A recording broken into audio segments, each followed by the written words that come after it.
Ça, on l'a par le compris, et départ on du va, président de et la on va République. Ça venir. ajoute du désordre et une incertitude pendant des semaines et des Pas mois. pendant des semaines, madame, c'est 35 jours.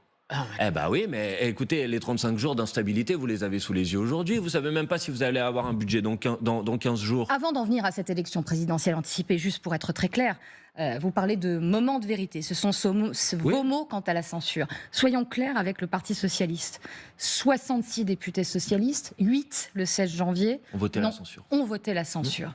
Que se passera-t-il avec vos partenaires ou anciens partenaires du Parti socialiste si certains d'entre eux ne votaient pas la censure après le budget au mois de février prochain? Alors, d'abord, je vais répondre à votre question, vous inquiétez pas, j'ai pas l'habitude d'esquiver les questions. Mais d'abord, je vais vous dire que moi, je souhaite qu'ils votent la censure. Et Ça, on l'a compris. Oui, mais c'est ce que je souhaite. Donc je souhaite d'abord, si vous le permettez, essayer de les convaincre de voter la censure. Et je pense qu'un certain nombre d'éléments que j'ai donnés aujourd'hui sur le budget, sur les retraites, mais je pourrais ajouter par exemple sur le fait que ne pas voter la censure aujourd'hui, c'est laisser au ministère de l'Intérieur M. Retailleau qui va multiplier les provocations comme on l'a vu depuis plusieurs jours. Je pense que ça devrait amener, et j'en appelle à quelque sorte à leur responsabilité, les députés socialistes à rester fidèles aux engagements qu'ils ont pris et à voter la censure. Maintenant, on ne va pas se raconter d'histoire. Si certains députés socialistes ne votent pas la motion de censure et qu'ensuite il va y avoir par exemple une dissolution de l'Assemblée nationale et un retour devant les électrices et les électeurs.